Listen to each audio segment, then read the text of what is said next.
हमेशा से बचपन में था यार, मुझे एक खुद का स्टूडियो चाहिए। एक बोलता है ना ऐसे, मतलब खुली आंखों से जो दिखने वाला जो सपना था ना, वो कहीं ना कहीं था। तो आपने पहले से ही अपने आप को इस तरह से किस तरह से बिल्ड किया जो आज इतना ही रिलेवेंट है लोगों के लिए? I started with what I had instead of just thinking about कि ये जब मुझे मिलेगा तब मैं ये अचीव करूँगी। मेरे पास उस टाइम पीरियड में जो था उससे मैंने बेस्ट आउटपुट निकालने की कोशिश की। तो द ओनली थिंग इज़ कि वो पेशेंस बहुत ज़रूरी है। जी, डांस आजकल स्टेप्स तक लिमिट नहीं है। हमारे अराउंड जो भी है ना, every little thing, every little object tales a story. Big moments या वाउ फैक्टर्स नहीं देखती। सबसे पहले मैं उसका इमोशन पकड़ती हूँ। Each and every audience will also feel that performance because that emotion is connected. Dance is just not movements, it is purely emotions. अगर आपने इमोशंस को कनेक्ट कर लिया तो आपने बहुत अच्छे से उस सॉन्ग को, उस परफॉर्मेंस को जस्टिस दिया है। This is what is the main principle for me. जय जिनेंद्र, प्रणाम दोस्तों। आज JHVS की जर्नी का एक ऐतिहासिक दिन है। आज से हम पॉडकास्ट की एक नई सीरीज़ शुरू कर रहे हैं जिसका नाम है पेपअप टॉक पॉडकास्ट। आप समझेंगे कि पेपअप टॉक क्या है। तो पेपअप टॉक का जो एक्रोनिम है वो कुछ इस तरह से है: process, execution, practice, upgrade, progress. यानी कि किसी भी व्यवस्था को, किसी भी बिजनेस को, किसी भी सर्विसेज को, आप किसी भी चीज़ को करना चाहते हैं और उसमें सफल होना चाहते हैं तो उसमें आपको प्रोसेस ज़रूरत है, एग्जीक्यूशन ज़रूरत है, फिर उसकी आपको प्रैक्टिस करनी पड़ेगी। और वो प्रैक्टिस आप लगातार करते हैं, कभी सफल होते हैं, कभी सफल नहीं होते हैं, लेकिन वहीं से आप अपने आप को अपग्रेड करते हैं। जैसे ही आप अपने आप को अपग्रेड करते हैं वैसे ही आपके जीवन की, आपके बिजनेस की समृद्धि और सक्सेस की तरफ आप अग्रसर हो जाते हैं। तो यही सार है, यही उद्देश्य है। और इसी धारा के साथ मैं Sachin Atulya, founder CEO of JHVS and holism reformer of soul space science, और इस सीरीज़ में आपका होस्ट रहूँगा। तो स्वागत है आप सबका। तो आइए मिलते हैं आज की हमारी खास गेस्ट, मैं कह सकता हूँ खास कलाकार, वर्सेटाइल परफॉर्मिंग आर्टिस्ट और मीडिया आर्टिस्ट, सोल ऑफ झील वर्सेटाइल स्टाइलस। जैसा कि मैंने कहा, founder and CEO of JHVS digital studio, और हम JHVS डिजिटल स्टूडियो में ही हैं। और साथ में मैं ये कहना चाहूँगा, जो गोल्ड मेडलिस्ट है भरतनाट्यम में, जो अपने संगीत संध्या में आर्ट ऑफ अमलिगमिनेशन का फ्लेवर रचती है, जो डांस सूत्र के माध्यम से नृत्य नाटिका बनाती है, जो स्टार परफॉर्मर है ग्रेविटी राइट AI टूल की, जो YouTube के 2 चैनल की वीडियो होस्ट है, ग्रेविटी राइट और वीडियो मूल। और साथ में इन सब के बीच वो HEI है JHVS की। एमंगस्ट ऑल वो सबसे पॉपुलर जेंजी है for as a dancer, as a creator, as a narrator and trainer. तो मिलते हैं वर्सेटाइल परफॉर्मिंग आर्टिस्ट और मीडिया आर्टिस्ट झील मोदी से। वेलकम झील मोदी। ये पहला एपिसोड है और आज आप हमारी खास मेहमान हैं। तो बताइए, इस पहले एपिसोड में आकर आपको कैसा फील हो रहा है? बहुत ही अच्छा लग रहा है। और पहले तो I am very overwhelmed to see कि हम लोग अब एक नेक्स्ट लेवल पे जा रहे हैं। We are starting a very new venture, PepUp talk, और जिससे बहुत ही सारे एंटरप्रेन्योर्स एंड लोकल वेंडर्स को एक स्टेज मिलेगा जहाँ पे वो अपने आप को प्रेजेंट कर सकते हैं, जहाँ पे वो खुद की एक्सपर्टीज़ को प्रेजेंट कर सकते हैं। तो I am very thrilled to know that I am the first guest for this event, for this venture. First guest and first inspiration of this venture. True, very true. है ना? तो मैंने वैसे तो बहुत कुछ बताया आपके बारे में, लेकिन मैं अपने दर्शकों के लिए कि जो कुछ छूट ना जाए, कुछ रह ना जाए, जो आपके बारे में जानना चाहते हैं, कि ये BSc माइक्रोबायोलॉजिस्ट है, अपनी कॉलेज की टॉपर रही है। आपने और कुछ तो सब कुछ सुन लिया, लेकिन मैं यहीं से शुरू करूँगा कि ये सबसे बड़ा ड्रास्टिक शिफ्ट कहाँ, तो आप BSc माइक्रोबायोलॉजिस्ट टॉपर, और कहाँ आप अपने पैशन परफॉर्मिंग आर्टिस्ट और मीडिया आर्टिस्ट। तो किस इस जर्नी का कुछ के बारे में हमें समझाइए कि ये इतना बड़ा शिफ्ट आपने कैसे लिया?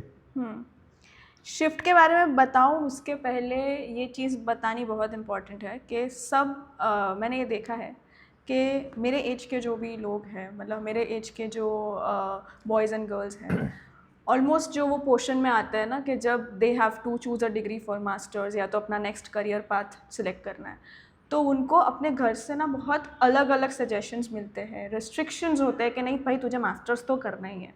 लेकिन I was very, you can say,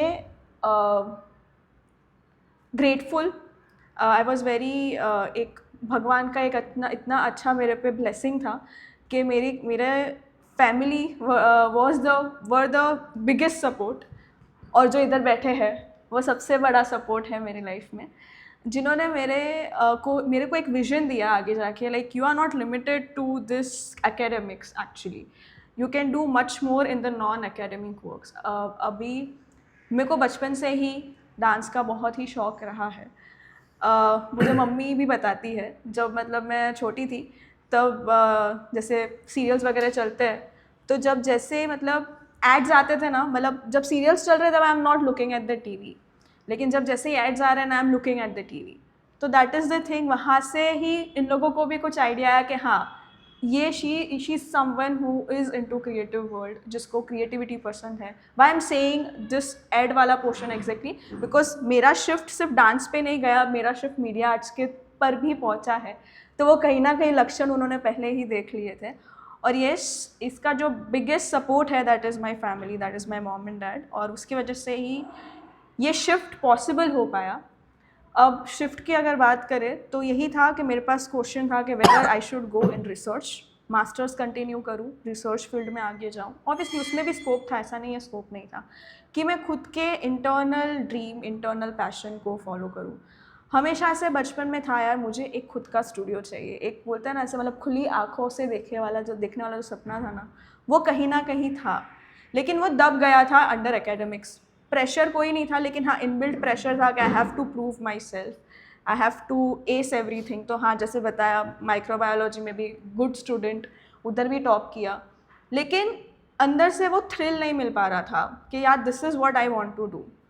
but when ये एक्चुअली मेरे फादर ने देख लिया कि इसको वो थ्रिल नहीं मिल पा रहा है, he only suggested me like let's do something together, and उसी सपोर्ट, उसी बिलीफ के कारण ये शिफ्ट पॉसिबल हो पाया।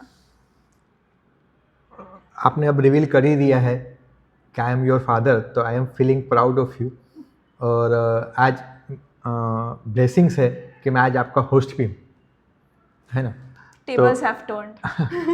और सबसे बड़ी चीज़ ये है कि इसी सवाल में थोड़ी सी और गहराई दर्शकों के लिए, जो उनके लिए प्रेरणा बन सकती है, कि एक सामान्य जैन परिवार से आपने अपने जर्नी को जो शुरू किया, अपने पैशन को लेके जो आप आगे बढ़े, और आप जो JHVS डिजिटल स्टूडियो की अभी डिजिटल डायरेक्टर फाउंडर है, तो उसमें आपके पैशन का जो रोल था और आपकी जो पैशंस थे, उनकी चैलेंजेस आपने कैसे हैंडल करी और कैसे ओवरकम करके आपने ये अपने आप को स्थापित किया इस क्षेत्र में? बहुत अच्छी लाइन बोली आपने कि पैशन और पेशेंस को कैसे अच्छे से बैलेंस किया और चैलेंजेस को ओवरकम किया। तो यस, स्टार्टिंग में जब चालू किया था ना, तब if you want to follow dance का पैशन ना, अगर आपको एक डांस स्टूडियो भी खोलना है तो देयर आर मैनी रिक्वायरमेंट्स जो होनी चाहिए, जो आपके पास होना चाहिए। आपके पास बड़ा स्टूडियो होना चाहिए, आपके पास लाइट सेटअप होना चाहिए, आपके पास पूरा डेकोर होना चाहिए, ये सारी चीज़ें होनी चाहिए।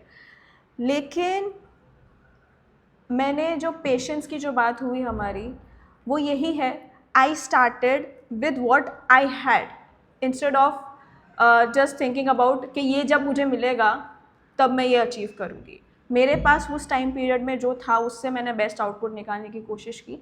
एंड मेरे पापा की लाइन है प्रोसेस टुवर्ड्स प्रोग्रेस, तो वो प्रोसेस करते करते करते करते आज हम एक एस्टैब्लिशमेंट फेज़ में आ चुके हैं, आज हम एक प्रोग्रेस वाले फेज़ में आ चुके हैं। अगर मैं उस टाइम पे अटक जाती कि नहीं यार मेरे पास तो ये चीज़ है ही नहीं।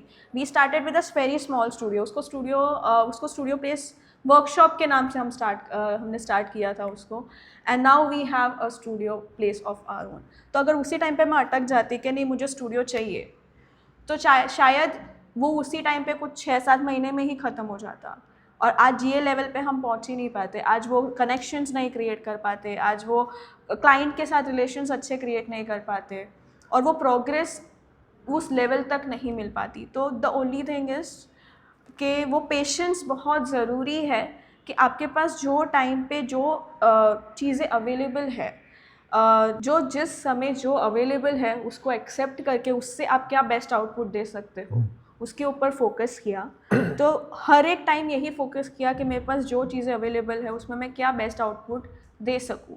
तो उससे मेरा एक अलग ही डेवलपमेंट हुआ, एक अलग ही स्किल सेट डेवलपमेंट हुआ, जिसकी वजह से आज this establishment was possible. Okay, very good, well said. और इस जर्नी की अभी भी मैं कहता हूँ, आप जो आपका ड्रीम है मैं जानता हूँ, तो आप उस ड्रीम के उस पड़ाव पर है जहाँ से अब सक्सेस अनलिमिटेड है ना। तो हम अपने पहले पड़ाव पर आ रहे हैं कि जो हमारा फॉर्मेट है प्रोसेस टुवर्ड्स प्रोग्रेस और पेप अप टॉक का जो भी है, बराबर। तो उसमें पहला फेज़ है प्रोसेस। तो प्रोसेस के बारे में आपने बहुत कुछ बताया है, लेकिन अब मैं कुछ अलग तरह से पूछना चाहूँगा कि जो दर्शकों के लिए रिलेवेंट भी होगा और हमारे लिए समझने में भी काफ़ी आसान होगा। लेकिन उससे पहले मैं दर्शकों को बोलना चाहूँगा कि आज का जो हमारा एपिसोड है वो, क्योंकि इनकी पर्सनालिटी में इतनी सारे फ्लेवर्स हैं, इतनी सारी वर्सेटैलिटी है, तो हम एक ही एपिसोड में सारा चीज़ नहीं कवर कर सकते। तो हम आज सिर्फ परफॉर्मिंग आर्ट्स के बारे में इनसे बातें करेंगे, उनसे समझने की कोशिश करेंगे, ठीक है। तो शुरू करते हैं। जो हमारा पहला फेस है प्रोसेस। तो झील, डांस आजकल स्टेप्स तक लिमिट नहीं है, आप जानते हो। और जहाँ तक मुझे पता है कि आप आज नहीं, आप पहले से ही सिर्फ डांस नहीं कर रहे थे, आप उसमें फ्यूजन्स भी मिक्स कर रहे थे, आप उसमें स्टोरीज लाइन भी ला रहे थे, इमोशंस भी ला रहे थे, विजुअल्स इम्पैक्ट पे भी आप काम कर रहे थे। तो आपने पहले से ही अपने आप को इस तरह से किस तरह से बिल्ड किया जो आज इतना ही रिलेवेंट है लोगों के लिए। तो इसके बारे में जो सोचना कब शुरू किया और इसी जर्नी को आपने कैसे आगे फ्लोलेस आप ले जा सके? Very good question. Yes, dance अब स्टेप्स के लिए लिमिटेड नहीं है। अभी डांस को स्टोरी के साथ कनेक्टिविटी के बारे में हम लोग समझे, उसके पहले ये चीज़ मैं बताना चाहूँगी कि हमारे अराउंड जो भी है ना, every little thing, every little object tales a story. मेरा ऑब्जर्वेशन है और ये आपका भी ऑब्जर्वेशन होगा। इवन अगर एक वाटर है, मतलब एक वाटर बॉडी है, उसके अंदर आप ऐसे पेबल थ्रो करोगे तो रिपल इफेक्ट आएगा। तो रिपल इफेक्ट जो आ रहा है वो भी एक मूवमेंट है, राइट। तो मतलब वो भी अपनी एक स्टोरी कह रहा है, कहना चाहता है, हमें वो स्टोरी को पकड़ना है। तो ये स्टोरी का जो स्टोरी टेलिंग का एलिमेंट है ना, मेरा वो ऑब्जर्वेशन पावर के वजह से आया। अब इसको बहुत ही ईजीली अगर समझे तो हम कोई भी सॉन्ग्स के लिरिक्स अगर हम सुनते हैं तो every lyrics also has a very अलग ही एक स्टोरी टेलिंग चल रहा होता है। मतलब मूवी तो अलग स्टोरी पैनल पे है, लेकिन हर एक म्यूज़िक का एक अपना स्टोरी होता है, हर एक लिरिक का एक अपना मीनिंग होता है। तो as a dancer, as a performer, अगर आपको उसको जस्टिस देना है, वो सॉन्ग को जस्टिस देना है, तो उसके पीछे का स्टोरी जानना इम्पॉर्टेंट है, उसके पीछे का एसेंस जानना इम्पॉर्टेंट है और मीनिंग जानना इम्पॉर्टेंट है। तो जब आप उसका मीनिंग जान लेते हो, जब आप उसका एसेंस जान लेते हो, तो आपका बॉडी उस हिसाब से मूव करता है कि आप उसको एक अच्छे स्टोरीटिकल वे में लेके जा सकते हो और वो ज़रूर से ज़रूर आपके ऑडियंस तक टच करेगा। इट्स जस्ट नॉट लिमिटेड कि आप ही एज अ परफॉर्मर उसको फील कर रहे हो, but each and every audience will also feel that performance because that emotion is connected. Dance is just not movements, it is purely emotions. अगर आपने emotions को connect कर लिया तो आपने बहुत अच्छे से उस song को, उस performance को justice दिया है। This is what is the main principle for me. Very good. वैसे मुझे पता है कि आपकी टैग लाइन ही है टीच योर स्टेप्स टू करिश्मा, और इसी इमोशन से आप वो करिश्मा कर पा रहे हैं, है ना। तो इसी में प्रोसेस के ही में ही थोड़ा सा हम आगे बढ़ेंगे। एक थोड़ा सा मैं समझूंगा उसको थोड़ा सा मैक्रो लेवल पे समझते हैं कि आपने डांस की जर्नी को सिर्फ वहीं सीमित नहीं रखा, आपने उस बहुत समय पहले से ही सोच लिया था कि मुझे लिमिटेड वर्जन नहीं बनना है, ऐसे कोरियोग्राफर नहीं बनना है, ऐसे सिर्फ डांसर की तरह एस्टेब्लिश नहीं होना है। तो आपने अपनी क्रिएटिविटी को, अपने विजुअल्स को, अपने इमोशंस को नृत्य नाटिका की जैसे एक अलग मंच पे लेके गए, है ना। तो वो नृत्य नाटिका के कॉन्सेप्ट पे जाने की आपकी जर्नी, और वहाँ पे भी आपने directions, script writing, story telling, screen play, बहुत सारी चीज़ों पे आपने खुद अकेले हाथों से काम किया। और फुल स्टेज का कैसे यूटिलाइजेशन ही नहीं, उसका प्रोडक्शन पूरे नृत्य नाटिका का, वो आप खुद अकेले हैंडल करती हो। तो इसके बारे में समझाइए कि इतनी सारी आपने अलग ही लेवल पे जाके सारा जो काम किया, तो हमारे दर्शकों को अपने नृत्य नाटिका का जो कॉन्सेप्ट है ना, उसको आप अपने कैसे हैंडल करते हैं, और अपने जो भी स्टूडेंट्स है या तो जो भी परफॉर्मर्स है उनसे कैसे काम निकलवाते हैं, और साथ में डायरेक्शन, प्रोडक्शन, स्क्रीन प्ले, सब कुछ कैसे हैंडल कर लेते हैं। ओके हम ये आंसर मैं दूँ उसके पहले व्यूअर्स के लिए ये समझना बहुत इंपॉर्टेंट है कि एक्चुअली नृत्य नाटिका क्या है। तो नृत्य नाटिका is a combination of two words, नृत्य एंड नाटिका। नृत्य मतलब डांस एंड नाटिका इज़ ड्रामा। तो ये जो नृत्य नाटिका है, it is a form of theatrics only. एक म्यूज़िकल फॉर्म बोल सकते हैं थिएट्रिक्स का, जहाँ पे हम स्टोरी प्ले तो हो रहा है but it's just not limited to play. हम एक डांस और म्यूज़िक के फॉर्म में एक स्टोरी कह रहे हैं। दैट इज़ ऑल नृत्य नाटिका इज़ ऑल अबाउट। अब जब भी मुझे कोई नृत्य नाटिका प्रेजेंट करनी है, अब नृत्य नाटिका क्या है, एक स्टोरी है, राइट। तो स्टोरी को मुझे प्रेजेंट करना है, चाहे वो कोई भी इवेंट में हो, चाहे वो संगीत संध्या में हो, या कोई एनुअल फंक्शन में हो, या कोई शॉर्ट फिल्म्स में हो। तो वो नृत्य नाटिका जब भी मेरे को प्रेजेंट करनी है, तो मैं बिग मोमेंट्स या वाउ फैक्टर्स नहीं देखती। सबसे पहले मैं उसका इमोशन पकड़ती हूँ, जो मैंने स्टार्टिंग में भी आपको बताया कि इमोशन इज़ एवरीथिंग। तो I actually work with the 3 steps: emotion, intent और इम्पैक्ट। तो इमोशन जो चीज़ है, सबसे पहले तो हम कोई स्टोरी बोल रहे हैं तो उसका ऐसा क्या इमोशन है जो ऑडियंस पे दैट ऑडियंस शुड फील। तो वो इमोशन एज अ परफॉर्मर आपको भी फील करना पड़ेगा। तो वो हम कनेक्ट करवाते हैं हर एक स्टूडेंट के साथ वो स्टोरी के ज़रिए कि आप वो इमोशन को फील करोगे तो ही वो ऑडियंस फील करेगी। अब उसके बाद सेकेंड स्टेप आता है इंटेंट। तो इंटेंट इज़ नथिंग बट आप उससे क्या मतलब क्या लेसन देना चाहते हो। हर एक स्टोरी का अलग अलग लेवल पे लेसन होता ही है। It can be smaller lesson और अ बिगर लेसन। तो वो क्या आप लेसन छोड़ना चाहते हो ऑडियंस के दिमाग में, तो वो इंटेंट क्लियर होना चाहिए पूरी नृत्य नाटिका में। वो अलग अलग पोर्शंस में उसको कैसे हम इंटेंट को क्लियर कर सकते हैं, उस पे काम होता है। तो उसके लिए वर्किंग स्टार्ट हो जाता है कॉन्सेप्ट क्रिएशन से। कॉन्सेप्ट के बाद उसका स्क्रिप्टिंग किया जाता है, स्क्रीन प्ले किया जाता है पूरा कि this is how the entire flow will be. Screen play होता है, उसके बाद भी हम देखते हैं कि यहाँ पे जो हमारा इंटेंट है वो क्लियरली पहुँच पा रहा है कि नहीं, हमारा मैसेज क्लियरली ऑडियंस तक पहुँच पा रहा है या नहीं। और उसके ऊपर फिर हम म्यूज़िक का डिसीजन करते हैं। ऐसा नहीं है कि हमने म्यूज़िक पहले डिसाइड कर लिया और अब हमें इस पर ही डांस परफॉर्मेंस करना है।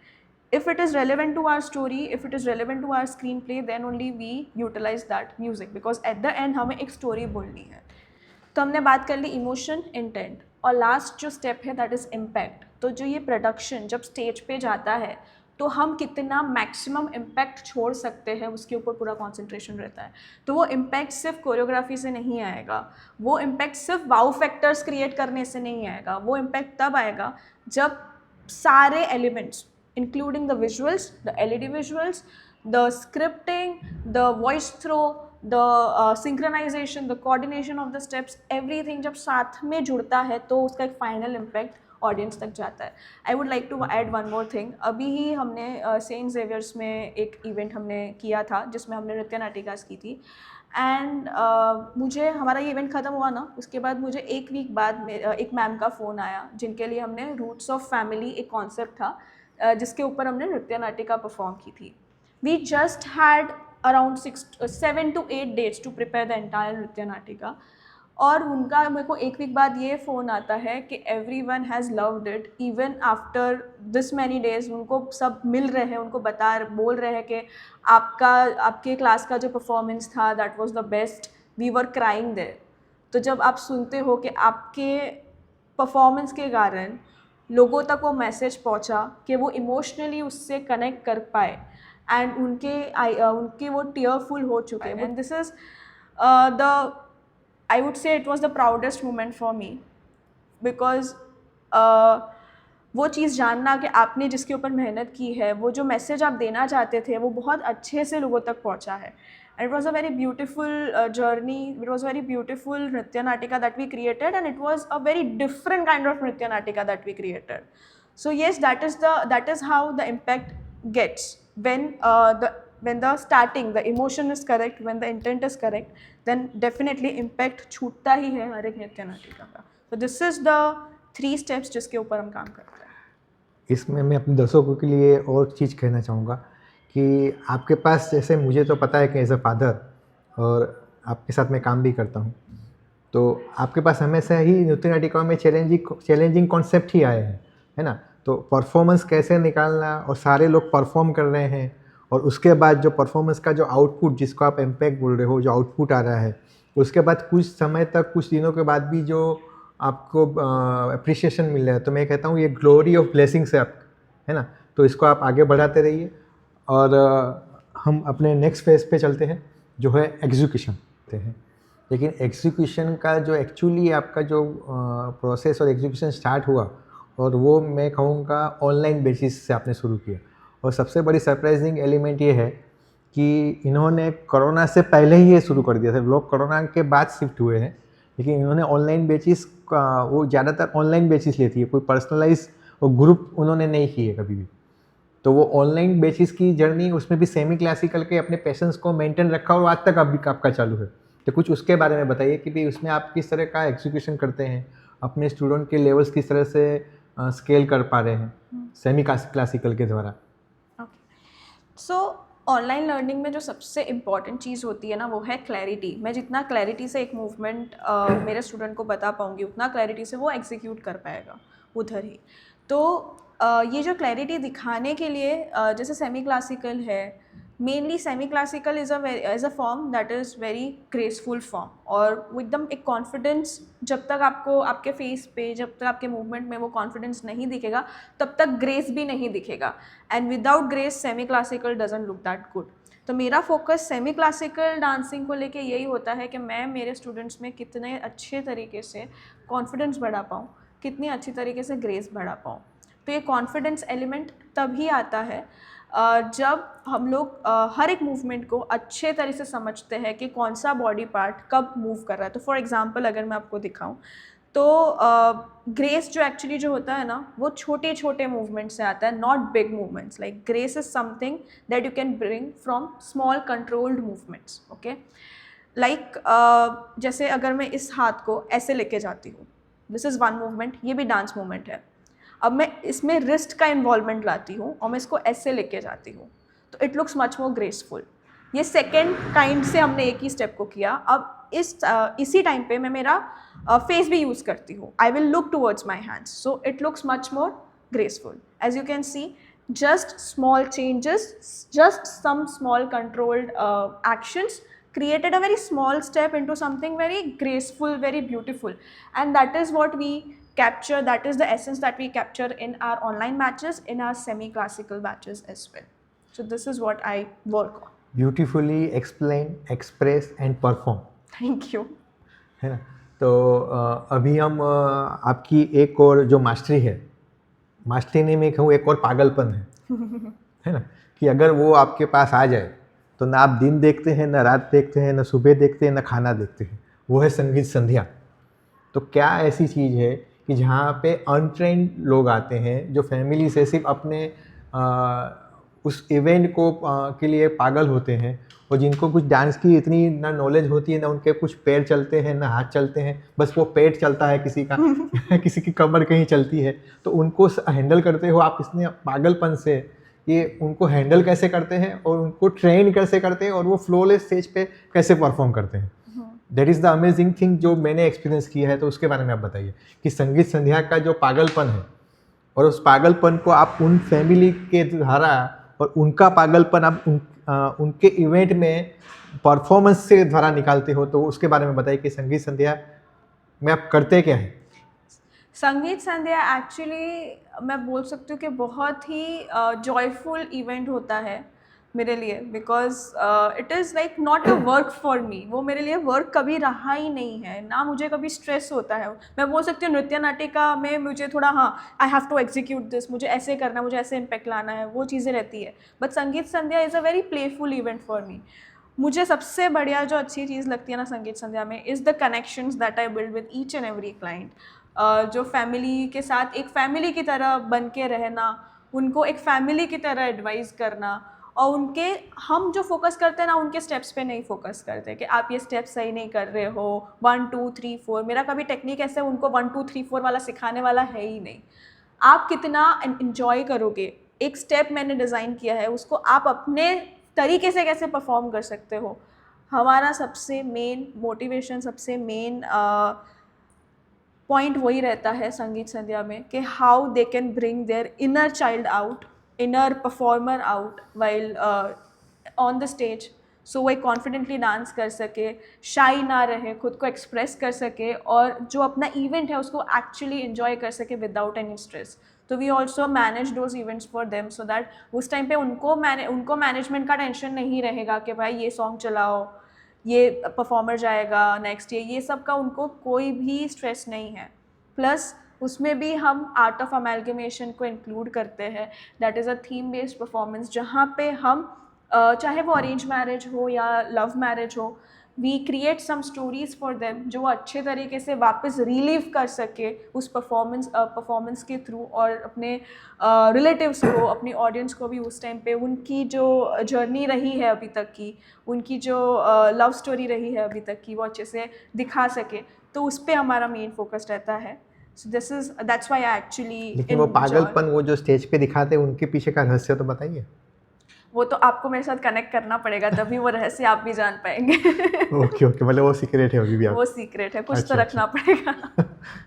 अच्छा, अभी ये तो आपने एक अच्छा सा वो बताया, लेकिन आपने, मैंने एक चीज़ और अच्छी देखी कि आपने अपने पैशंस को, अपनी लाइफ जर्नी को और अपनी क्रिएटिविटी को, अपने स्किल को अपने तक सीमित नहीं रखते हुए अपना एक कॉन्सेप्ट तैयार किया है, नृत्य फ्यूजन, जिसके पीछे आपका इंटेंशन ये है कि जो लर्नर्स है, जो क्रिएटिव आर्टिस्ट है, जो स्मॉल स्केल पे ग्राउंड लेवल से आ रहे हैं ऊपर, जो उनमें स्किल है, उनके पास प्लेटफॉर्म नहीं है ना, तो उनके लिए आपने एक सोच क्रिएट की नृत्य फ्यूजन कि पहले उनको आप अपने स्टूडियो पे बुलाते हैं, कुछ लर्निंग टेक्निक्स सिखाते हैं एज ए लर्नर्स, किसी को जो क्रिएटिव है या नॉन क्रिएटिव है, फिर उनके लिए हर महीने आप कुछ नृत्य फ्यूजन का कुछ कॉन्सेप्ट रखते हैं, जहाँ पे उनको एक छोटे से शॉर्ट फिल्म, शॉर्ट स्टोरी के माध्यम से उनको स्टेज प्रोवाइड करते हैं, ताकि वो सारा एक्सपीरियंस जो आपने गेन किया है उनको ग्राउंड लेवल से ही और आपके साथ ही वो प्रैक्टिकली कर सके। तो नृत्य फ्यूजन के कॉन्सेप्ट को समझाइए, आपकी जो शॉर्ट फिल्म, शॉर्ट स्टोरीज़ के में कंबाइन करते हैं और छोटे से फॉर्मेट में एक लर्नर्स को लेके और जो मैजिक क्रिएट आप करते हो उसके बारे में बताइए। ओके, नो, नृत्य फ्यूजन एक्चुअली जो मैंने क्रिएट किया है, इट इज़ लाइक अ छोटा पैकेट बड़ा धमाका। मतलब it is a small version of नृत्य नाटिका, लेकिन इम्पैक्ट फुल नृत्य नाटिका वाला ही है। So what I wanted was कि बिग प्रोडक्शंस जो नृत्य नाटिका होती है, दैट आर बिग प्रोडक्शंस जिसमें बहुत टाइम लगता है, लेकिन मुझे ऐसे छोटे छोटे प्रोडक्शंस क्रिएट करने हैं और उन बच्चों के साथ क्रिएट करने हैं जो इस फील्ड में इंटरेस्ट रखते हैं, जिनके अंदर वो हुनर है, वो एक क्रिएटिविटी का कीड़ा है, वो कॉन्सेप्ट बिल्डिंग का कीड़ा है। तो उसमें वो हमारे साथ ज्वाइन होते हैं, हम एक कॉन्सेप्ट क्रिएट करते हैं, हम उनको दिखाते हैं बिहाइंड द प्रोसेस कि कैसे पूरा एक नृत्य नाटिका क्रिएट होता है। It is a shorter form, वो पूरा नृत्य नाटिका वाला बिग स्केल फॉर्म नहीं होगा, लेकिन a shorter form of how a concept is created, how a story is created, उसमें हम कैसे कोरियोग्राफी सेट करते हैं, कौन से एलिमेंट्स डालते हैं, और कैसे the last portion is obviously performance. तो उसको हम अच्छे से परफॉर्मेंस क्रिएट करते हैं, परफॉर्मेंस रेडी करते हैं, और हम उसको हर महीने मेरे ही यूट्यूब चैनल पे डालने भी वाले हैं। तो दिस इज़ अ कॉन्सेप्ट कि हम ये फरवरी मंथ से लॉन्च कर रहे हैं। वहाँ जहाँ पे each and every learner and each and every artist जिसको एक स्टोरी टेलिंग, डांस के थ्रू कुछ स्टोरी टेलिंग करना है, वो हमारे साथ जुड़ सकते हैं और इसमें अच्छे से पार्टिसिपेट कर सकते हैं and can take their first step towards becoming a performer. तो ये न्यूज़ सुन के अच्छा लगा कि आपने सिर्फ स्टूडियो तक सीमित नहीं रखते हुए अब आपने अपने आगे की भी वो भी बता दिया कि विज़न ये है कि अब वो यूट्यूब पर भी अगले महीने से लॉन्च होना शुरू हो जाएगा, मतलब वो लाइव होगा तो हमारे दर्शक भी उसको देख पाएंगे और उनसे इंस्पिरेशन लेके आपके साथ जुड़ पाएंगे। तो अब हम अपने नेक्स्ट फेज प्रैक्टिस की तरफ चलते हैं। हमने प्रोसेस देख लिया, एग्जीक्यूशन देख लिया, अब वो जो प्रैक्टिस है जो सबसे इम्पोर्टेंट होता है परफॉर्मर के लिए कि साधना के बगैर कुछ है ना पॉसिबल नहीं है, तो उसी साधना को लेके हम आगे चलेंगे कि एज अ डांसर है ना, जो आप समझते हैं कि स्टेप्स अच्छे क्रिएट करना, उसको रिपीटेटिव नहीं दिखाना, उसमें ऐसी प्रैक्टिस या ऐसा माइंडसेट उस डांसर के अप्रोच में ढालना या तो खुद में लाना है ना, ताकि वो रियल एक्सप्रेशन लोगों तक पहुँचे, वो इमोशन एंगेजमेंट मिले, जो कनेक्शन मिले। और जैसे आपने बोला कि लोगों के आँख में आंसू आते हैं है ना, तो वो क्या माइंडसेट है जो आपके अंदर है और आप उसको ट्रांसफॉर्म भी करते हैं उस बिलीफ लेवल पे। तो मेरे हर एक सेशन में, चाहे वो ऑनलाइन सेशंस हो या इन स्टूडियो सेशंस हो, मेरा मेन फोकस स्टेप्स से ज़्यादा होता है कि आप उसको कितने अच्छे से एज अ होल परफॉर्म कर सको। But before we get into that, obviously steps का प्रैक्टिस करना इज़ इम्पॉर्टेंट। जब तक आप अच्छे से स्टेप्स की मसल मेमोरी नहीं क्रिएट करोगे, आपको steps again and again repeat तो करना ही पड़ेगा। लेकिन सिर्फ मसल मेमोरी क्रिएट करना इंपॉर्टेंट नहीं है। देयर आर 3 थिंग्स जो आपको ध्यान रखना है। First is body awareness. Body awareness, आपको पता होना चाहिए कि ये स्टेप ऐसा दिख रहा है तो क्यों दिख रहा है, what are the parts of my body that has been involve in this step. तो जैसे मैंने आपको पहले बताया था, यही वाला मूवमेंट कि जिसमें मैं मेरा रिस्ट इन्वॉल्व करती हूँ, मेरा फेस इन्वॉल्व करती हूँ, तो ये स्टेप ग्रेसफुल लगता है। तो that is my body awareness कि मैं इतना छोटा पोर्शन अच्छे से ध्यान रखती हूँ कि मैं जब भी मेरे रिस्ट को ऐसे लेके जाऊँगी और वो मेरे रिस्ट का मूवमेंट मेरा फेस फॉलो करेगा, तो ये मूवमेंट ग्रेसफुल लगेगा। तो वो बॉडी अवेयरनेस हर एक डांसर में होनी चाहिए। दूसरी चीज़ होती है expression. Expression is the first thing जो हर एक ऑडियंस देखती है, ठीक है। आप स्टेप्स कुछ भी कर लो, लेकिन अगर आपका फेस ब्लैंक है ना, तो your performance is not going to hit the mark. तो एक्सप्रेशन से आप ऑडियंस को कैप्चर करते हो, and expression is the real essence of dance. क्योंकि हम जब enjoy, dance is actually the movement of enjoyment, right. हमें जब एन्जॉय करना होता है तब हम डांस करते हैं। एन्जॉय करते हैं तो हमारे बॉडी पे, हमारे फेस पे भी दिखता है, वो हमें एक्सप्रेस भी हम वैसे करते हैं। तो वही चीज़ को हम कैसे ब्यूटीफुली एक्सप्रेस कर सके, कौन सी मसल्स इन्वॉल्व होती है वो एक्सप्रेशन में, उसको कैसे एनहेंस किया जाता है, तो that is the second step. First was body awareness, second is expression, third is musicality. Musicality, आपको म्यूज़िकलिटी का नॉलेज होगा तो आप अच्छे से एक कोरियोग्राफी क्रिएट कर पाओगे, अच्छे से स्टेप्स को इनकॉर्पोरेट कर पाओगे और अच्छे से आप अपना स्टोरी टेलिंग एलिमेंट भी तभी डाल पाओगे। अगर आपको म्यूज़िकलिटी का कोई अता पता नहीं है तो वो विजुअली इतना अपीलिंग नहीं लगेगा। तो दिस आर द 3 फैक्टर्स जिस पे मैं काम करती हूँ। मैं मेरे स्टूडेंट्स को भी उस पर ही काम करवाती हूँ और इससे प्रैक्टिस ऐसी होती है कि आप डांसर से परफॉर्मर बनते हो। इसमें मैं जहाँ तक मैं आपको समझा हूँ, आपकी जर्नी को मैंने मेरे से नज़दीक तो किसी ने देखा नहीं है, तो इसीलिए मैं कह सकता हूँ कि आपने अभी जैसे बोला कि हर एक मसल्स की इम्पोर्टेंट है, वैसे ही आपने जहाँ तक मुझे है कि हर एक वर्ड्स को भी इम्पोर्टेंट दी, हर एक वर्ड्स के भी एक्सप्रेशन निकाले हैं। तो ये जो कॉम्बिनेशन आप जो सेट करती हो ना, वही मैजिक मेरे हिसाब से ऑडियंस को एंगेज करने में, उसको इमोशनल करने में और उसके आँख में आंसू निकालने में आप मैं कह सकता हूँ महारत थे आप। हमने बात की थी ना, हमारा जैसे आई थिंक स्टार्टिंग में ही हमने ये बात की कि हर एक सॉन्ग का कुछ मीनिंग होता है, हर एक सॉन्ग का कुछ स्टोरी होता है। तो वो आप लिरिक्स की मीनिंग को जब समझते हो ना, तो आप अच्छे से उसको एक्सप्रेस कर पाते हो। और वही अभी इसमें कनेक्शन बैठता है कि आप जितना अच्छे से एक्सप्रेस कर पाओगे लिरिक्स के मीनिंग को, वो ऑडियंस को कनेक्ट करेगा। फिर डजेंट मैटर कि आपका स्टेप कंप्लीट हुआ कि नहीं हुआ, एक्सप्रेशन ने पकड़ लिया ना तो बॉस आप परफॉर्मर बन गए। That is the excellent. अब प्रैक्टिस के एक और फेस में लेके चलते हैं। आपने डांस की जो भी एक्सपर्टीज़ है आपने बहुत अच्छे से बारीकी से समझाया, है ना। लेकिन आप जैसे ऑनलाइन बैचेस में भी ये कमाल करती है इसी चीज़ का, वो भी सेमी क्लासिकल के माध्यम से। तो अपने और उसमें भी आपने अभी एक और ऐड किया है वीडियो ट्यूटोरियल्स। एक तो आप लाइव करती है सेशंस और आपने दूसरा ऐड किया है वीडियो ट्यूटोरियल्स। ये दोनों का कॉम्बिनेशन में और सेम चीज़ों को मेंटेन करना, है ना। तो वो भी एक चैलेंजिंग है कि भाई लाइव तो आप कर रहे हो लेकिन ट्यूटोरियल में जहाँ पे वो आपका स्टूडेंट तो है ही नहीं, लेकिन उसके लिए आपने पूरा ही प्रिपरेशन किया। और ये चीज़ आप सिर्फ ट्यूटोरियल्स ऑनलाइन बेसिस के लिए नहीं रखा है, आपने इवन संगीत संध्या में भी आप ये कर रहे हो कि कोई आउट ऑफ स्टेशन है ना, कोई या तो किसी बहुत दूर है या तो किसी वजह से नहीं आ पा रहा है, तो आपने उन लोगों को भी ट्यूटोरियल के माध्यम से संगीत संध्या सिखाया है कि भाई इवन आपने ब्राइड और ग्रूम के भी इस तरह से किए हैं yes. कि भाई ब्राइड यहाँ पर है, ग्रूम यहाँ पर है और दोनों को कॉम्बिनेशन मैच किया है। तो ये सारा मैं तो कहता हूँ मैजिक की आपके पास बहुत सारी छड़ियाँ हैं, क्या इस्तेमाल करते हो?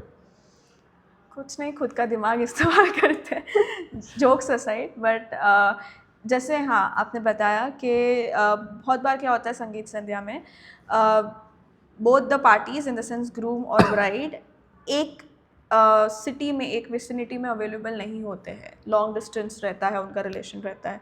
तो हम उसको किस हिसाब से सिखाते हैं, हम उनको हमारे जैसे ग्रूम सूरत में है, ब्राइड मुंबई में है, तो हमारे साथ ऑनलाइन कनेक्ट होते हैं। ऑनलाइन कनेक्ट होना इज़ वेरी इजी, कोई भी कनेक्ट हो सकता है, लेकिन वो ऑनलाइन उनको वो स्टेप्स एग्जीक्यूट करवाना, अच्छे से प्रेजेंट करवाना, वहाँ पे हम उनको सिखाते हैं। और इधर ही बॉडी अवेयरनेस का काम आ जाता है, क्योंकि मुझे मेरे स्टेप्स का बॉडी अवेयरनेस है, तो मैं उनको अच्छे से वो समझा सकती हूँ कि आपको ये पोर्शन हिलाना है, this is the mistake that you are doing. आप ये हाथ को अच्छे से ट्विस्ट करोगे तो ये स्टेप इस हिसाब से दिखेगा।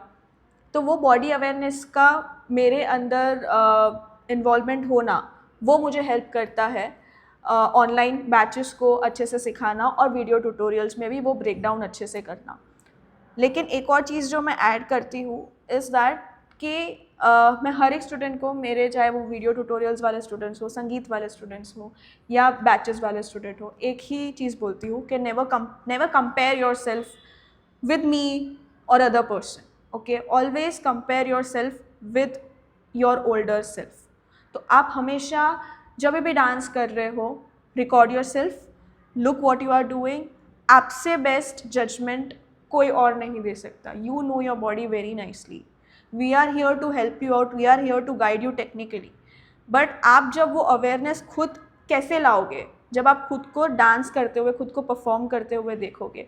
तो जब आप खुद को रिकॉर्ड करते हो तो ये सारी चीज़ें, ये सारे फैक्टर्स पे नोट करते हो और अच्छे से उसको आप इम्प्लीमेंट कर सकते हो। वो मिस्टेक्स को नोट करते हो और instead of just blindly practising, आप एक टेक्निकली प्रैक्टिस करोगे। आपको पता चलेगा कि ये मिस्टेक हुई है, अब मुझे इसको सुधारना है, और आप अपना परफॉर्मेंस सुधार सकते हो। तो इसीलिए ऑनलाइन बैचेस, वीडियो ट्यूटोरियल्स और इवन ऑफलाइन बैचेस में students are very easily able to understand what I'm teaching and easily able to execute that.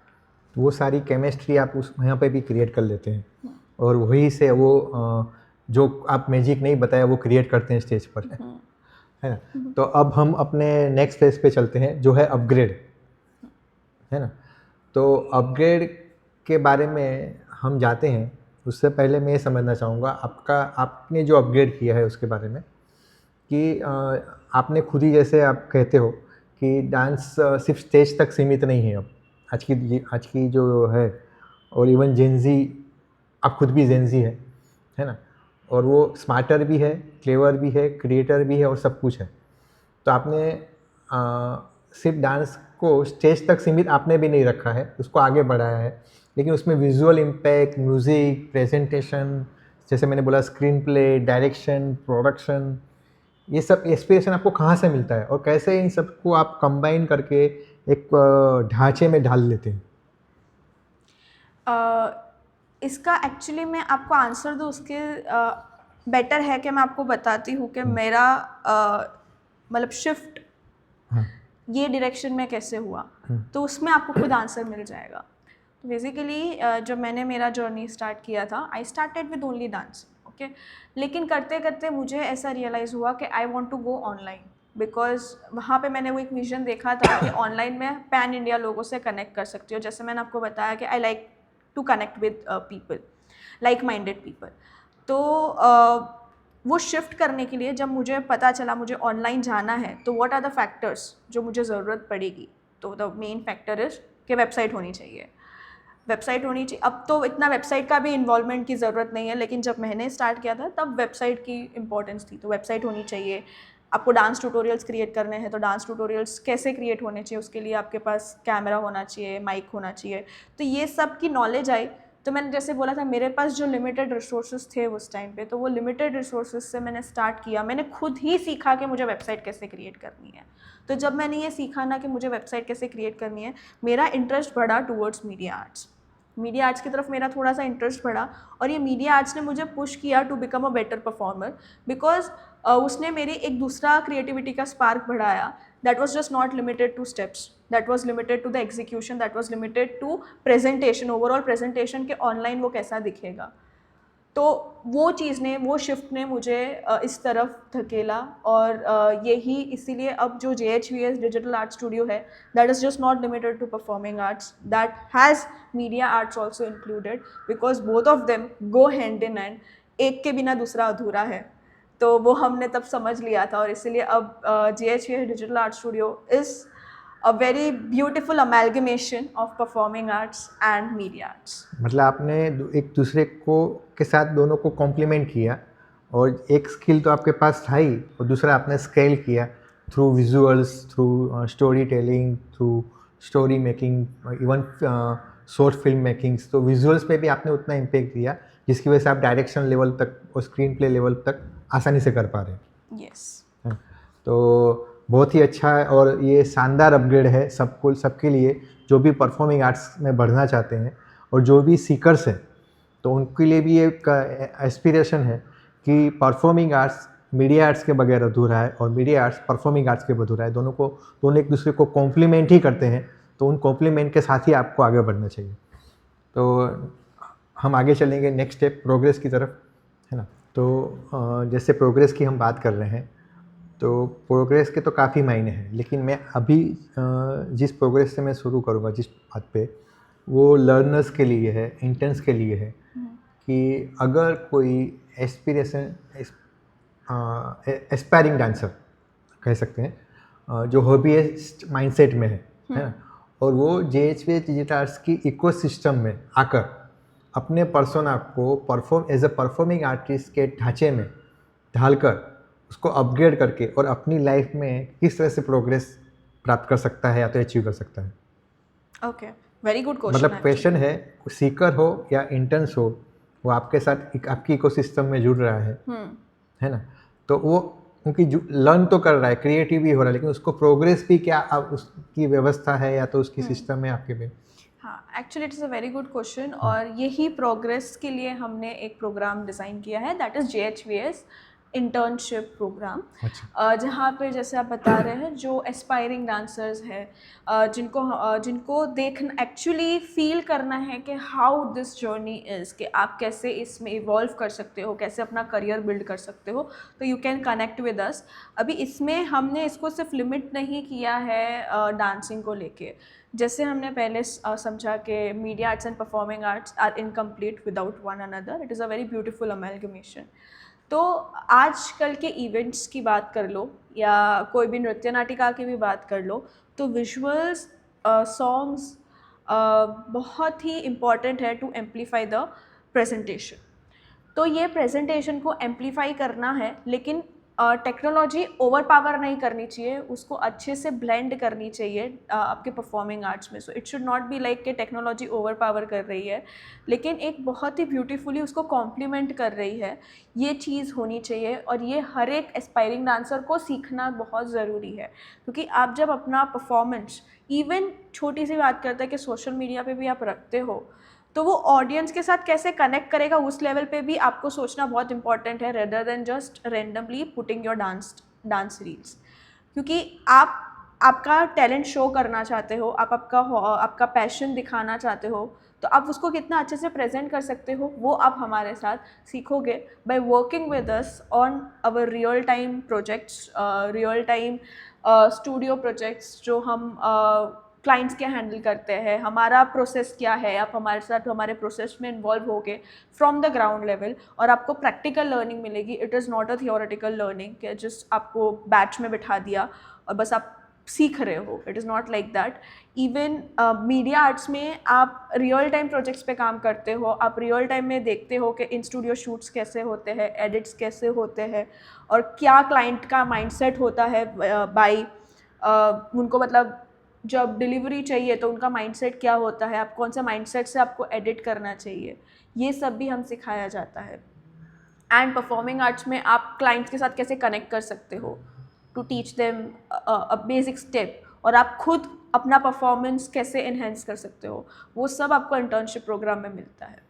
So that is why we have created this particular program जहाँ पे हर एक aspiring dancer, even a person जो उसको एक media arts में भी growth करना है, वो हमारे साथ जुड़ सकता है और हमारे साथ हमारी टीम में कनेक्ट होके एग्जीक्यूट कर सकता है अपने पैशन को।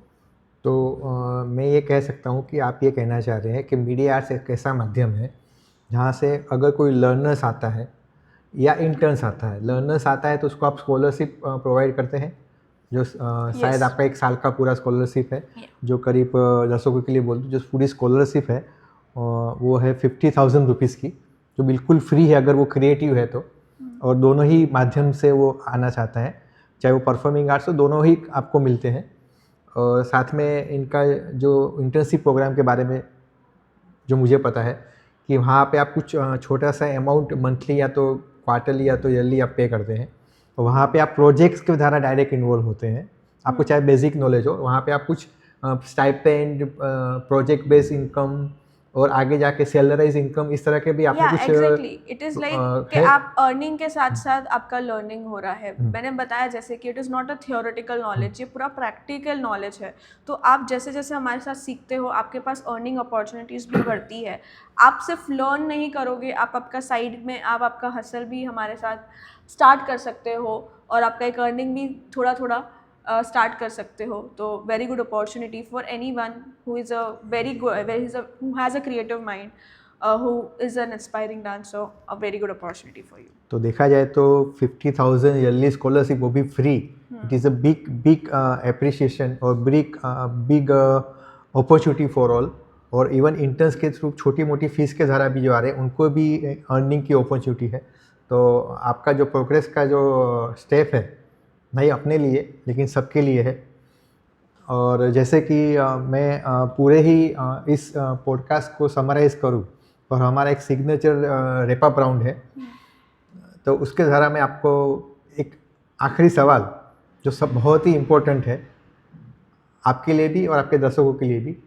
तो आपकी अगर मैं पूरी जर्नी को देख रहा हूँ और आपके प्रोसेस और टूवर्ड्स प्रोग्रेस को मैं समझ रहा हूँ, तो आपके आज के जो सीकर्स है ना, जो लर्नर्स है ना, वो जो आपके साथ इंटर्नशिप के साथ जुड़ना चाहते हैं या आपके साथ एसोसिएशन में आना चाहते हैं, तो अगर वो अपनी क्रिएटिव जर्नी में कहीं स्टक हो गए हैं, है ना, स्टक फील कर रहे हैं, तो उनके लिए आपका क्या फाइनल ब्रेक थ्रू मैसेज होगा कि वो अपनी जर्नी को आपके साथ बिगिन करें या तो वो जहाँ है वहीं से बिगिन करें?